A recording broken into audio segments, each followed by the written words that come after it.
Yani değerli Akıncı belirtti. Kürdistan'daki toplumun bu sürece yaklaşımı, duymuş olduğu kaygılar, iktidara olan güvensizlik, geçmiş süreçlerden çıkarmış olduğu çıkarımlar vesaire, ya bu bölgenin genel yaklaşımı biraz özetlendi.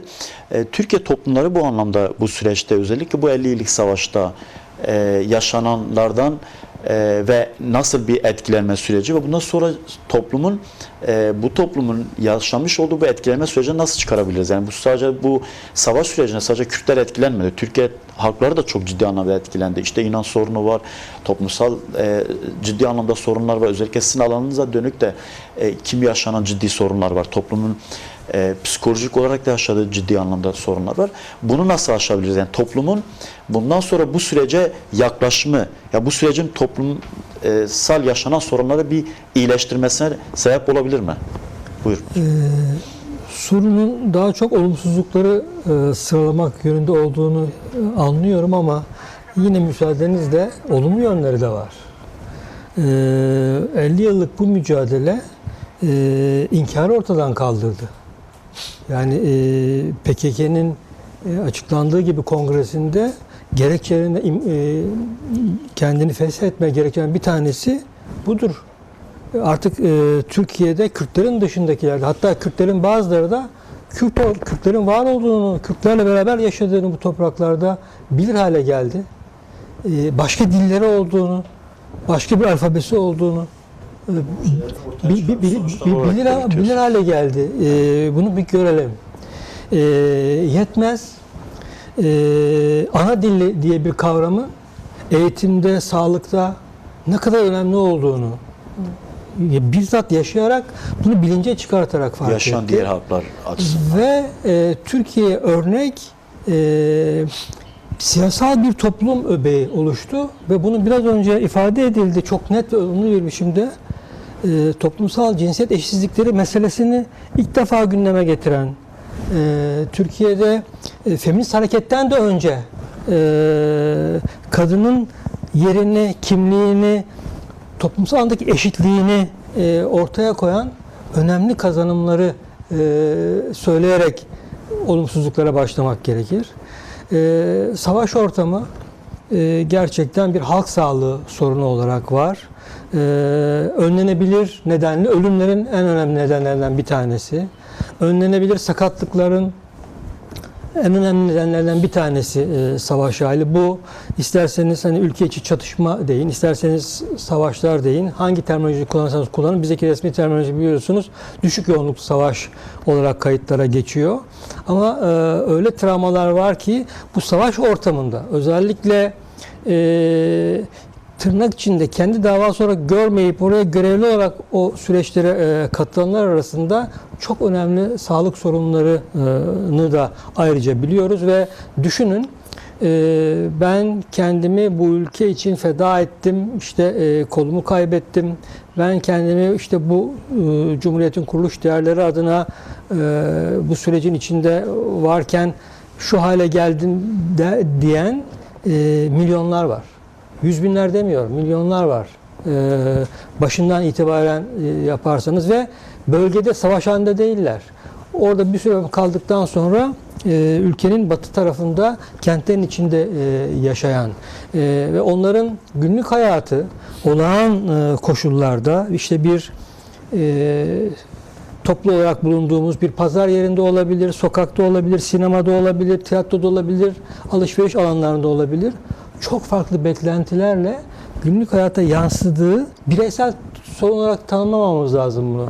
Toplumsal alan ne kadar şiddete açık hale geldi, tamamen tırnak içinde patlamaya hazır mayınlar gibi insanların, milyonlarca insanın beraber yaşadığımızı görelim. Şimdi bu süreci gerçekten Fırat arkadaşımızın söylediği gibi hala terör diliyle olağanlaştıramazsınız. Sadece silahların susmasıyla olağanlaştıramazsınız gerçekten. Öncelikle dil, kavramlar çok önemli. Artık hasımların değil, birlikte yaşamaya karar vermiş olan halkların hepsine, bütün ayrıntılarıyla saygı gösteren, değerlerine hürmet eden bir yaklaşımla ilerlemesi gerekiyor. Bu da dilden başlıyor. Bir boyutu bu. Onun dışında silahların susmasının yetmemesi, somut kazanımların olması gerekir. Gerçekten bu hala tek taraflı görünen bir boyut. O bakımdan bir an önce demokratik toplum için neler gerektiği çok net ifade edildi yer yer. Görüşmelerde, müzakerelerde değişik toplum kesimleri ifade etti, taraflar ifade ettiler. Bunların hayata geçirilmesiyle ilgili artık somut adımlara gereksinim var. Bugünün meselesi bu. Tabii süreç ne gibi sorunlar yarattı? Dün de resmi olarak kabul edildi. Bir, gerçekten çok net bir biçimde bölge insanına, Kürtlere, sadece beyaz Toroslarla değil, bireysel cinayetleri biliyoruz. Hala cumartesi anneleri nöbetlerini bırakamadılar. Neden? Faili bilinen cinayetlerin hala müsebbipleri ortada yok. Şimdi bu süreçte eğer bir iyileşme bekliyorsak, bir toplumsal barış bekliyorsak, faili meçhul de ifade edilen, faili belirli cinayetlerin failinin, gerçek faili ne olduğu tanımlanmalı ve o ailelerden başta olmak üzere birebir özür dilenmesi gerekir. Bu barışın adımıdır. Toplumsal barışın kurulmasının, inşa edilmesinin temel taşlarından bir tanesi olması gerekir. Evrensel olarak da böyledir. Tartışması yürütülmüştü. Hakikatlerle Yüzleşme Komisyonu'nun kurulması bu Evet. anlamda bir önceki süreçte, bu süreçte tekrar gündeme gelebilir mi? Çünkü bahsettiğiniz alanda Gelmesi önemli bir toplum. gerekir ama bu gelmeden olması gereken bir iş. Bunun için hiçbir şeye gerek yok ki. Her şey devletin arşivinde var. Bunu biliyoruz. Yaşananlar ortada. Yani demekle yetmez. Bunu bir de açıklamalara Tabii, gerek yok. evet, Çıkıp açıkla yani evet, bu ya yaşananlar. şiddet- Beyaz Torosların sonuçlarını Bakın açıklayın. insanların kafasına arkasından yaklaşıp yakın mesafeden birebir ateş edilerek bir kişiden 5 kişiden bahsetmiyoruz. Onlarca yurttaşı bu ülkenin sadece düşüncesi nedeniyle öldürüldü. Söyledikleri, barışa davet ettiği için beraber yaşayalım, demokratik toplum istiyoruz, eşitlik istiyoruz dediği için öldürüldü. Bunların bir biçimde gündeme getirilmesi ve özür dilenmesi gerekiyor ki bu barış ortamı gerçekleşsin. Bir diğeri, bu süreç gerçekten çok ciddi palazlanmalara sebep oldu ekonomik anlamda. Savaş araçlarının yemeğinden kıyafetine, kıyafetinden mühimmatına, mühimmatından silahına kadar. Bakın sadece silah değil. Yani bu savaş hali o ortamlarda hazır yemeklerden bilmem neresine kadar yapıp onları yok paketlemesinden bilmem neresine kadar ki haliyle kıyafetine, oralardaki ulaşım giderlerinin araç gelişine kadar kocaman bir ekonomiden bahsediyoruz. Ve bu ekonomi bu süreçlerle bitmemesi adına da bir varoluş tanımlıyor. Çünkü gerçekten o alanda Türkiye'de de Türkiye ile ilişkisi olan uluslararası sermayede palazlananlar var. Bunu da görmek gerekiyor. Bu hepimizin kaybı. Bu yönü itibariyle. Dolayısıyla hani sadece ekonomik kayıba sınırlandırmamamız gerekir bunu. Zihinsel sağlığımızdan, ruh sağlığımızdan günlük hayattaki toplumsal ilişkilerimize kadar pek çok kaybımız var. Bunun talep edilmesi yaşanan sorunların müsebbiplerinin de tanımlanması ve özür dilenmesiyle başlaması gerekir diye tekrar ifade etmek istedim. Hocam şöyle ya bu sürecin devletten atması gereken bugün de bir açıklaması oldu. Cumhurbaşkanı'nın bir açıklaması oldu. Dediğiniz gibi ya tekrar işte Kızılcahamam kampında yapmış olduğu bir açıklamadır. Değerli Akıncı'nın da belirttiği aslında yani devlet olarak bu sürecin sahiplenilmesi. Yani Devlet Bahçeli'nin bu konuda biraz daha öne çıkan yaklaşımları oldu bu son süreçlerde belki ama devlet adına bu sürecin sahiplenilmesi, neler yapılması gerekiyor? Bunu biraz açmak gerek. Toplumun en çok merak ettiği biraz buralardır. Yani devlet ne yapacak? Hangi adımlar atılacak? Bu sorunlar nasıl aşılacak? Sadece söylem düzeyinde yetmiyor. Yani toplum ciddi 5-6 aydır iyi niyet söylemleri artık çıkması gerekiyor. Özellikle son işte silah yakma töreninden sonra bundan sonraki süreci özellikle devletin sizden dinleyelim. Çünkü konuşma metni en azından dinlerken aldığım notlar itibariyle şunu görüyoruz. Gerçekten hem strateji hem de taktikler içeriyor metin itibariyle. Bir kere yani, Türkiye Cumhuriyeti'nin kuruluş ilkelerinden tek millet Türklük ortadan kalkmış oluyor anladığımız kadarıyla. Ama bu sefer teklik ırkçılıktan inanca dönüşüyor. İslamiyet var, Sünnilik var. Tek halkı işte Araplar, Kürtler, Türkler diye ifade eden bir perspektif, aynı zamanda bir stratejiyi içeriyor. Emperyal bir hedefi var. Sadece içeride bu kimlikleri tanımlamıyor. Orta Doğu üzerinden tanımlıyor. Adını andığı illere bakın. Sınır ötesinde illerle bazı şeyleri ifade ediyor. Ta yüzlerce yıl öncesinin bu topraklarda, o geniş alanda, coğrafyada nasıl bir yönetim içinde yaşandığı üzerinden bir strateji kuruluyor. Bunu iyi görelim hep beraber. Her boyutuyla anlamlı. Yani Türkiye'nin kendi içinde yıllardır ifade ettiği bir resmi söylem bile olsa yurtta sulh, cihanda sulh meselesinin ötesinde bir perspektifi var metnin. Bence stratejik olarak dediğim gibi bir devletin yeniden düzenlenmesi, Erdoğan dışındaki dönemlere yönelik olarak da yapılandırılması ile ilgili bir perspektif var. Ama Türkiye devletine biçilen rol itibariyle ülkeler hiyerarşisinde başka bir alan tanımlanıyor. Böyle bir hedefi olan bir metin. Bu süreci yönelik de önemli bir taktik içeriyor. Üç partiyi beraber anıp DEM Parti'yi de oraya dahil etmek. Bizim öyle bir ittifakımız falan yok. MHK olarak söylüyorum. Bizim ittifakımız belli. Emek ve Özgürlük İttifakı, seçimlerdeki ittifak. Yerel seçimlerde de kent uzlaşısıdır. Bizim başka kimseyle bir ittifakımız yok.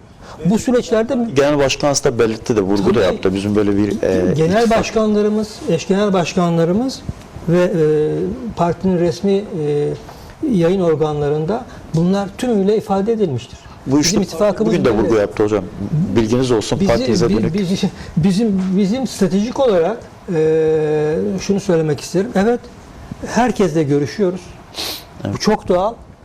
Ana muhalefet partisi, diğer muhalefet partileri, sosyalist partiler. Biz aynı zamanda parti olarak bu süreçte silahların susması ve Abdullah Öcalan'la yapılan müzakere sürecinde kolaylaştırıcıyız. Parti olarak kolaylaştırıcıyız biz. Evet. Bu ifade, gelinen metinlerin paylaşılması, oradaki görüşmelerde alınan kararların, karşılıklı devletle alınan kararların açıklanması, bununla ilgili beklentilerin sunulması, DEM Parti heyeti bir kolaylaştırıcı bu rolde. İttifakımız dediğim gibi siyasi bir ittifaktır. Bu siyasi bir kavramdır zaten. Biz bunu 2023 Mayıs seçimlerinde gerçekleştirdik. Emek ve Özgürlük İttifakı olarak. Yerel seçimlerde de kent uzlaşısı olarak bu gerçekleşti. Yerellerin de inisiyatifiyle. Bu böyle bir mesele. Hocam buna vurgu yapmasının temel amacı yani biraz DEM açarsanız. Parti'nin yalnızlaştırılması hedefi olduğunu söylemek isterim. Kendi adıma söyleyeyim bunu. Bir resmi organda bunu henüz konuşmadık bu yönü itibariyle ama ben o metnin böyle bir hedefi olduğunu, özellikle %35 oyları geçen, kendisini işte ikinci parti konumuna getiren AKP'yi, CHP'nin ne koşulda olursa olsun bir önceki yönetiminden farklı, tabii ki bu boyutu var ama sonuç itibariyle bir önceki CHP yönetiminden çok farklı bir CHP yönetimi var. 19 Mart 2025 tarihinde Türkiye'nin gerçek bir ana muhalefet partisi olmuştur. Ve bu muhalefet partisinde tutarlı bir lideri var. Bugüne kadar gördüğümüz itibariyle. Daha önce görmediğimiz özellikle itibariyle söylüyorum. DEM Parti ile ana muhalefetin bugüne kadar yürütmüş olduğu ilişkiler, özellikle topluma ve kendilerine mesaj itibariyle hep buna oynanıyor çünkü. Bakın, DEM Parti'den şu bekleniyor, seçmeninden özellikle. Daha önce bize yapılmıştı. Hatta sizin yüzünüzden dokunulmazlıklar kaldırılmıştı. Şimdi de sıra size geldi. Oh be, böyle bir söz olamaz. DEM Parti'nin ne yönetiminden böyle bir karşılaştırma çıkabilir, ne de seçmeninden, oy vermişlerinden. Aklından bile geçmez. Kim zulüm görüyorsa hep beraber o zulmün karşısındayız. Bizim belediye başkanlıklarımıza yönelik olarak atanan kayımlar sorunu neyse, CHP'ye belediyelere karşı bize terörist diyerek atıyorlardı. Şimdikileri de hırsız diyerek atıyorlar. Niye? Başka bir alan yaratmaya çalışıyorlar. Çünkü terörize aynı zamanda terörist Türkiye diye bir ortam yaratmaya çalıştıkları için o isim bile orada onların ayağına dolandı. Böyle bir mesele var ama şunu söylemek isterim. Komisyon kurulacak. Evet. Bütün partilerin katılması hedeflenmeli. Sadece mecliste olan değil. Hiç kimsenin dışarıda kalmasından bir çıkar umut edilmemeli. İki, anayasa meselesi komisyonun işi değil. Onu burada bir kez daha vurgulamak isterim. Uluslararası alanda da, literatürde de, bilimsel gerçeklerde de Anayasanın her zaman toplumsal alandaki rolü, siyaset alandaki rolü ve süreci, o oluşturmanın süreci çok başkadır. Bu komisyona böyle bir rol asla tanımlanamaz. Bu komisyonun rolü bu dönemde gereksinimimiz olan yasal düzenlemelerin yapılması, işlev dışında bırakılan yasaların uygulamaya gerektiğini tanımlanması, nelerin gerektiğini ifade etmesi. Hatta denebilir ki biraz önce söylendiği gibi hak da veriyorum. Anayasa gereksinimimize vardır. O zaman yeni bir anayasa süreci toplumsal bir mutabakatsa ki öyle olması gerekir. Toplumun bütün bileşenlerinin her yönüyle, sadece siyaset alanında değil, cinsiyet alanında da, inançlar alanında da, emek alanında da katıldığı bir yönüyle gerçekleşir. Onu başka bir süreç olarak ele almak ve altını çizmemiz gerekir. Türkiye'nin anayasa beklentisi sorunu ya da gereksinim sorununun çözümünü komisyonla eş zamanlı konuşmamamız, buraya bağlamamızı önemsiyorum.